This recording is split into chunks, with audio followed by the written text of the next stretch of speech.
SLBC Srisailam left bank canal గురించి. అయితే దీంట్లో ఏం జరగబోతుంది, ఏం జరుగుతుందంటే అసలు డే 1 నుంచే మనం అర్థం చేసుకోవచ్చు ఏమవుతుంది, ఏం జరగబోతుంది అనేది. కానీ ఇంకా మనం అంటే మరి ఎందుకు ముందుకు తీసుకెళ్తలేము అంటే చాలా రీజన్స్ ఉన్నాయి దానికి. సో ఇప్పుడు ప్రజలారా ఇవాళ ఈ టాపిక్ ఏం చెప్పాలనుకుంటున్నా అంటే అసలు అక్కడ ప్రజలకు ఏమైంది ఇప్పుడు, అసలు ఇది అంటే వాళ్ళు బ్రతికే ఉన్నారా లేదా అనేది కనుక మీరు ఆలోచిస్తూ ఉంటే అది టఫ్ టాస్క్ అనేది చెప్తా ఉంటాను నేను. ఎంత టఫ్ టాస్క్ అంటే చాలా టఫ్ టాస్క్. ఎందుకు ఈ మాట చెప్తా ఉన్నాను అంటే ఇప్పుడు కొన్ని మీకు కొంత చూపిస్తాను. ఫస్ట్ డే 1 నుంచే చూపిస్తాను. చూడండి, ఈరోజు అంటే 22nd రోజు ప్రధానమంత్రి గారు ఫోన్ చేశారు రేవంత్ రెడ్డి గారికి. మరి ఏంది, ఏమైనా సహాయం కావాలన్నా అయింది అన్నట్టు. అంటే చేస్తూ ఉన్నాం సార్, సహాయం తీసుకుంటూ ఉన్నారు. సో మిలిటరీ నుంచి తీసుకున్నారు, నేషనల్ డిజాస్టర్ ప్రివెన్షన్ నుంచి తీసుకున్నారు, స్టేట్ డిజాస్టర్ నుంచి కూడా తీసుకున్నారు, ఇట్లా అందరి దగ్గర నుంచి కూడా తీసుకున్నారు. దీంట్లో పనిచేస్తున్న వాళ్ళు రాబిన్స్ వాళ్ళు, జయప్రకాష్ వాళ్ళు, ఓకే, వీళ్ళిద్దరు కలిసి ఇంకా వాళ్ళు కూడా వాళ్ళ రెస్క్యూ టీమ్స్ తోటి వర్క్ చేస్తూ ఉన్నారు. సరే, ఇదంతా చేస్తూ ఉన్నారు. ఇప్పుడు మరి ఏమైంది అనే సిచ్యువేషన్ కనుక చూస్తే అసలు ఇందులో మిస్ అయిన వాళ్ళు ఎవరనేది మనం ఒకసారి చూద్దాం. మనోజ్ కుమార్, ఆయన ఒక ఇంజనీర్ అనమాట. ఇక్కడ మిస్ అయిన వాళ్ళు కొన్ని నేమ్స్ ఉన్నాయి. ఇంకా శ్రీనివాస్ అని, సందీప్ సాహు అని, అట్లా వాళ్ళు ఇంజనీర్స్ ఉన్నారు. ఇంకా మిగతా వాళ్ళు కొంతమంది, ఇంకా ఎక్కువ మంది లేబరర్సే ఉన్నారు ఇందులో. అయితే ఇక్కడ ఒక పిక్చర్ మీకు చూపిస్తూ ఉంటాను చూడండి ప్రజల్లానా. మరి వీళ్ళు ఇది సిచ్యువేషన్ ఏంటంటే ఇది ఇట్లా ఈ మట్టి అంతా ఇరుక్కుపోయింది. ఎక్కడ దాకా ఇరుక్కుపోయిందంటే ఈ వాటర్ స్ప్లష్ ఒక 500 మీటర్ల వరకు వాటర్ స్ప్లష్ ఇంకెక్కువ దూరం వచ్చేసింది. అట్లాగే మడ్డీ వాటర్గా heavy amount of muddy water కూడా వచ్చేసింది. మరి ఇంత heavy amount of muddy water ఎక్కడ వచ్చింది అంటే ఆ పిక్చర్స్ కూడా కొంచెం కిందికి ఉన్నాయి. కిందికి వెళ్ళిన తర్వాత చూపిస్తాను చూడండి. ఇది డే 3 విషయాలు. ఇంకా వాళ్ళందరూ మాట్లాడుతూ ఉన్నారు. ఇక్కడ దాకా ఇది ఓకే మనకు. సో ఇక్కడ కొంచెం కిందికి వెళ్దాం ప్రజలారా. ఇదంతా డేటా అంతా అంటే ఎవ్రీడే స్టోరీ అనమాట. ఇదంతా ఎవ్రీడే స్టోరీ అయితే ఇది ఒక్కసారి చూద్దాం. ఇక్కడ ఇదేంటంటే ఇది ఒక వెంటిలేషన్ ట్యూబ్. ఈ వెంటిలేషన్ ట్యూబ్ తోటి ఆక్సిజన్ వెళ్తూ ఉంటుంది. ఇంకా ఇక్కడ ట్రాప్ అయిన వాళ్ళకి కూడా ఇక్కడ ఆక్సిజన్ వెళ్తూ ఉంటుంది. ఇక్కడ దాకా ఆక్సిజన్ వస్తూ ఉంటుంది. అయితే ఇక్కడ ఏంటంటే ఇది ఎంత డిస్టెన్స్ ఉంది అని కనుక చూస్తే ఇది మొత్తం ఓవరాల్గా 44 కిలోమీటర్స్ డిస్టెన్స్. ఇది 44 కిలోమీటర్స్ డిస్టెన్స్. కొంచెం కిందికెళ్ళి చూపిస్తాను. ఇక్కడ ఒక్కసారి చూద్దాం ప్రజలారా. I think yes, look at this picture. ఇది మొత్తం 44 కిలోమీటర్లు అనమాట. ఒక ఎంట్రీ పాయింట్ ఎక్కడ అని కనుక చూస్తే దోమలపెంట. ఓకే, దోమలపెంట ఇది అక్కడ ఉంటుంది. మరి దీని ఎగ్జిట్ పాయింట్ ఎక్కడ ఉంటుంది అంటే ఇప్పుడు మనము శ్రీశైలం, ఇప్పుడు లెట్స్ ఇది ఎంట్రీ పాయింట్, ఇది ఎగ్జిట్ పాయింట్. అంటే వాటర్ ఇక్కడ శ్రీశైలం వాటర్ ఇక్కడికి వచ్చేస్తే అది ఎక్కడ దోమలపెంట నుంచి, ఇది దోమలపెంట నుంచి ఎంట్రీ అయితే ఎగ్జిట్ వచ్చేసరికల్లా దేవరకొండ. ఓకే, నల్గొండ డిస్ట్రిక్ట్ దేవరకొండ అక్కడ వరకు వస్తుంది. దీని మొత్తం డిస్టెన్స్ 43.5 కిలోమీటర్స్, ఒకటే స్ట్రెచ్. అయితే మీరు కనుక ఇది ఒక్కసారి చూడండి. ఇది యూజువల్గా ఎక్కువ స్పేస్లు, కొన్ని స్పేస్లలో కొంత దగ్గర తక్కువ, కొంత దగ్గర ఎక్కువ, ఇట్లా ఉందన్నమాట. ఈ రాకీ మౌంటైన్ ఇది మొత్తం రాకీ వెస్టర్న్ ఘాట్స్లో ఇది మొత్తం నల్లమల్ల అడవులలో కొంత బలమైన అంటే రాయి ఉండే సిచ్యువేషన్. ఇదంతా ఎక్కువ కార్డ్స్ రాయి ఉంటుంది, కొంత గ్రానైట్ రాయి కూడా ఉంది. ఇదంతా తవ్వుకుంటూ వెళ్ళిపోతున్నాయి మెషిన్స్. మెషిన్స్ ఇవన్నీ తలుపుకుంటా ఎట్లా వెళ్ళిపోతున్నాయంటే ఇంకా మీకు చూపిస్తాను ఉంటాను. ఇది కొంచెం పైకి వెళ్దాం. This is one thing, you guys have to see this, right? మీరు అందరూ చూడండి. ఇది మెషిన్ అనమాట. ఇది ఎంత పెద్దగా ఉంటుంది మెషిన్ అంటే చాలా పెద్ద మెషిన్. ఇది 10 స్క్వేర్ మీటర్స్ ఉంటుంది. దీని డయామీటర్ మొత్తం 10 మీటర్లు ఉంటుంది. ఇక్కడి నుంచి ఇక్కడ దాకా 10 మీటర్లు. ఓకే, ఇది చాలా ఎక్కువ డిస్టెన్స్ అనమాట. ఈ 10 మీటర్ల డిస్టెన్స్ ఉన్న ఇదంతా డ్రిల్లర్స్ అనమాట.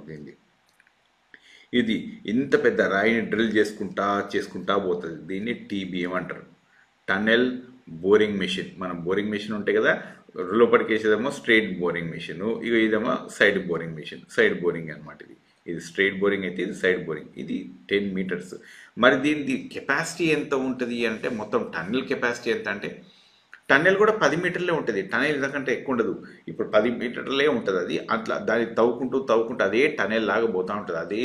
అదే గొట్టం షేప్లో పోతూ ఉంటుంది అనమాట. అదే ట్యూబ్ లాగా పోతూ ఉంటుంది. అయితే ఇది ముందుకు వెళ్ళడే కానీ వెనక్కి రాదు. ఎందుకు వెనక్కి రాదు అంటే అది కూడా చూపిస్తాను చూడండి ప్రజలారా. Just look at this thing. ఈ టన్నెల్ ఇగో ఇట్లా ముందుకు పోతుంది కదా, ఇది ఒకసారి చూడండి. ఇగో ఇట్లా దీనికి పెద్ద మెషిన్స్ ఉంటాయి, ఇదంతా పెద్ద మెషిన్. ఆడికి వెనక్కి పుష్ చేస్తూ ఉంటుంది, ఇది ముందుకు వెళ్తూ ఉంటుంది అనమాట ఈ మెషిన్. అయితే ముందుకెళ్ళిన మెషిన్ వెనక్కి రావడానికి కుదరదు. ఎందుకు కుదరదంటే ఇగో ఇది చూపిస్తాను చూడండి. ఈ ప్లేట్స్ చూడండి ప్రజలారా, look at these plates. Okay, ఈ మెషిన్ తవ్వుకుంటూ పోయింది కదా, తవ్వుకుంటూ పోయిన తర్వాత ఏమైందంటే ఇగో ఈ సిమెంట్ బ్రిక్స్ అనమాట. అంటే ఇవి సిమెంట్తో చేసిన ఒక బలమైన బ్రిక్స్ అనమాట. ఇవి దీన్ని ఎట్లయితుంటే let's say it is like this. Okay, ఇది ఒక మెషిన్ ఇట్లా ఉంది, తవ్వుకుంటూ ముందుకెళ్తుంది. వెళ్ళిన తర్వాత అప్పుడు ఏమవుతుందంటే వెనక నుంచి ఇగో ఇట్లా దీనికి స్లాబ్లు వేస్తారు. ఈ సిమెంట్ స్లాబ్లు వేసుకుంటూ వస్తారు. ఇదంతా సిమెంట్ స్లాబ్ అనమాట. ఇది ఇగో ఇటు కూడా సిమెంట్ స్లాబ్, ఇది సిమెంట్ స్లాబ్. సో వెనక్కి పోయేటప్పుడేమో ఈ స్పేస్ తోటి పోతూ ఉంటుంది. వెనక్కి రావాలంటే మరి ఈ స్పేస్ తోటి రావడానికి వస్తుందా? రాదు. ఎందుకంటే ఇది మెషిన్ పెద్దగా ఉంటుంది కాబట్టి ఇది వెనక్కి రాదు. కనుక ఇది ముందరకు పోయిన తర్వాత ఎన్నో ఒక దీన్ని సైడ్కి తీసుకుపోతారు, కథం దాన్ని అక్కడికి కుడిపేస్తారు. ఇది ఎందుకంటే ఇది వెనక్కి రాలేని మెషిన్. ఇది ఒకటేసారి ముందరకు పోవడం తప్ప వెనక్కి వచ్చే మెషిన్స్ కావు ఇవి. ఇది యాక్చువల్లీ ఎస్ఎల్బిసి ఈ కెనాల్ అంటే ఇది ఏంటంటే ఎప్పటి నుంచో ఒక 1980s నుంచి ఎన్టీ రామారావు గారు ముఖ్యమంత్రి ఉన్నప్పటి నుంచి నడుస్తున్న లెక్క ఇదంతా. ఎందుకంటే హైదరాబాద్కి వాటర్ లేవు, నల్గొండ కూడా బాగా డ్రాట్ ఉందని చెప్పి ఈ ప్లాన్ చేశాను. 43 కిలోమీటర్లు, 43.5 కిలోమీటర్లు. ఇది లాంగెస్ట్ టనెల్ అనమాట. మొత్తం ఇప్పటిదాకా ప్రపంచ చరిత్రలో ఇదే లాంగెస్ట్ టనెల్. అయితే ఇది ఇప్పటిదాకా ఎంత తవ్వినరు అంటే ఇటో 15 కిలోమీటర్లు, అటో 15 కిలోమీటర్లు తవ్వారు ఇప్పటిదాకా. మధ్యలో ఒక 10 కిలోమీటర్లు మాత్రం మిగిలిపోయింది. రైట్, ఈ 10 కిలోమీటర్లు ఇంకా తవ్వే క్రమంలో ఎప్పుడు బడ్జెట్ ఉండడము, లేకపోవడము, మెషిన్స్ పాడవడము, ఇట్లా చాలా రకాలుగా ఉంటుంది.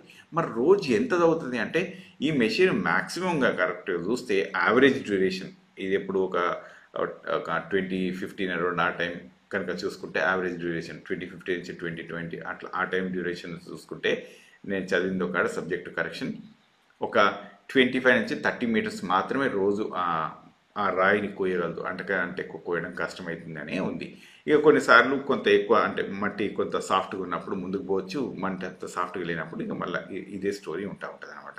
అంత స్లోగా నడిచే ప్రాజెక్ట్ కాబట్టి కూడా ఇప్పుడు 40 సంవత్సరాల నుంచి నడుస్తూనే ఉంది ఆ ప్రాజెక్టు. కొన్నిసార్లు డబ్బులు ఉంటాయి, కొన్నిసార్లు ఉండవు, కొన్నిసార్లు మెషిన్ పాడవుతుంది, కొన్నిసార్లు ఇంకేవో ప్రాబ్లమ్స్ వస్తూ ఉన్నాయి. ఇట్లా రకరకాలుగా ప్రాబ్లమ్స్ ఉన్నాయి. ప్లస్ అక్కడ ఏంటంటే నల్లమల్ల అడవులు కదా, కొన్ని జోన్స్ ఉంటాయన్నమాట where we should not touch. ఇంకా ఎట్లా అంటే మనం పర్యావరణాన్ని రక్షించడానికి కొన్ని పద్ధతులు ఉంటాయి, వాటినే కాపాడాల్సిన అవసరం కూడా ఉంటుంది. ఈ యొక్క పిక్చర్ చూసిండ్రు కదా, ఈ యొక్క పిక్చర్ కనుక మీరు చూస్తే ఇది ఈ సైజు, ఈ మెషిన్ సైజు చూసిండ్రు కదా ఇక్కడ, ఈ మెషిన్ సైజు ఇది ఎంత పెద్ద సైజు ఉంటుందో అంతే సైజు ఉంటుంది ఇది.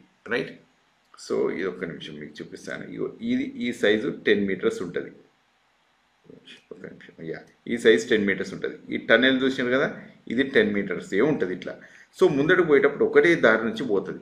ఇక మళ్ళీ దీనికి రెండో దారి నుంచి రావడానికి రాదు. కాబట్టి ఇక్కడ ఏమైందంటే ఇక్కడ ఇంత పెద్ద మెషిన్ని పుష్ చేయడానికి ఇంత పెద్ద ఎక్విప్మెంట్స్ కావాల్సి ఉంటుంది దీనికి. తర్వాత మీకు ఒక్కటి చూపిస్తాను ఇక్కడ. This the most important thing. చూడండి ప్రజలారు, ఇక్కడ మీరు కనుక చూస్తే ఈ ఫోటోని ఖచ్చితంగా చూడండి. ఈ ఫోటోని ఖచ్చితంగా చూస్తే మీకు ఒకటి ఏర్పడాలి. ఇది మన టీబీఎం. ఓకే, ఏంది ఇది? Tunnel boring machine. ఇది టీబీఎం మెషిన్, ఇదేమో రాయి.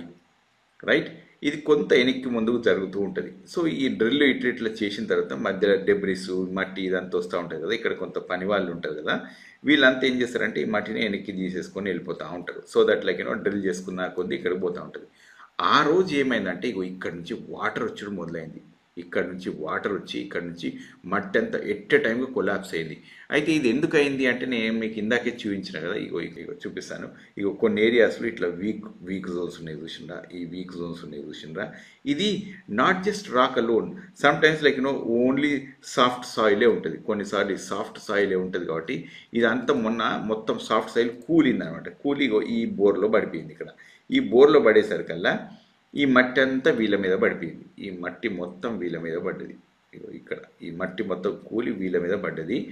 ఈ మట్టితో పాటు వాటర్ కూడా వచ్చేసినాయి, ఫుల్గా స్ప్లాష్ అయినాయి. వాటర్ ఫుల్గా స్ప్లాష్ అయ్యి ఈ మెషిన్ ఒకటే కాకుండా మెషిన్కి అటు లోపటి సైడు బయట సైడ్ 2 సైడ్లు పడ్డది.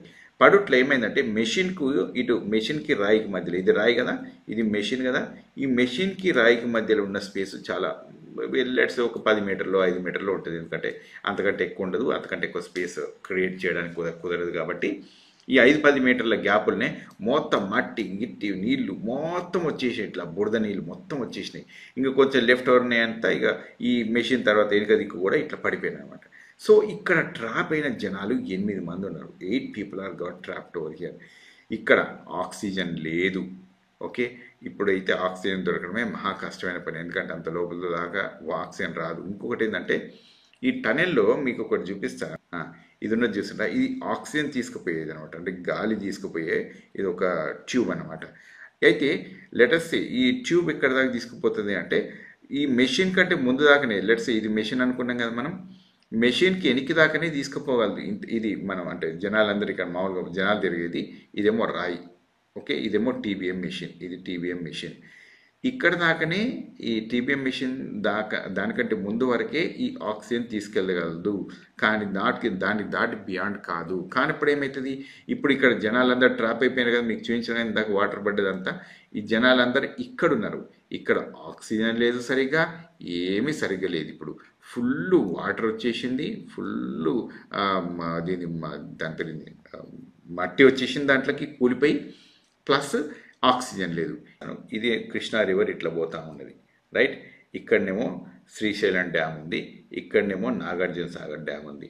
అయితే దీనికి లెఫ్ట్ కెనాల్ ఇగో ఇక్కడ వచ్చేస్తుంది. ఈ లెఫ్ట్ కెనాల్ ఇక్కడ శ్రీశైలంలో వాటర్ ఎక్కువ ఉన్నప్పుడు ఈ శ్రీశైలం ఈ ఎగ్జిట్ పాయింట్ ఇక్కడ నుంచి వచ్చేస్తూ ఉంటుంది. ఈ టనెల్ ఇక్కడ ఎంట్రీ, ఇక్కడ ఎగ్జిట్. ఎంట్రీ ఏమో ఆల్రెడీ నేను మీకు చెప్పినాను కదా దోమలపెంట, ఎగ్జిట్ ఏమో దేవరకొండ. సో ఈ వాటర్ ఇక్కడ శ్రీశైలం నుంచి వచ్చే వాటర్ మనం దీనికి ఏం అవసరం యూజ్ చేసుకోవాల్సిన అవసరం లేకుండా నల్గొండకి, కొంత పార్ట్స్ ఆఫ్ మహబూబ్ నగర్కి, ఇంకా మేజర్ పార్ట్ హైదరాబాద్కి అన్నట్టు ఈ వాటర్ దీనికోసం యూజ్ చేస్తారు.